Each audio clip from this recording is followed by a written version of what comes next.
Troubleshooting an LG phone that will not charge.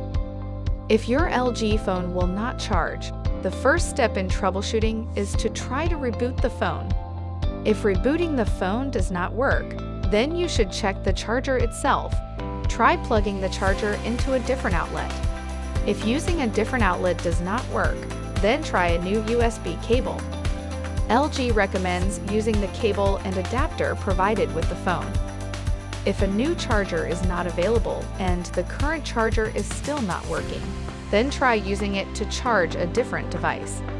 If the charger works with another device, then check the port on the phone with charging issues for debris, such as dust or lint. If you find debris, clean it out with compressed air or something soft like dry toothbrush bristles. If none of these troubleshooting steps work, then the phone needs to be sent in for inspection and repair. Go to lgmobilerepair.com or contact LG customer service to have a return authorization submitted. If you need further assistance, please visit lg.com/us/support.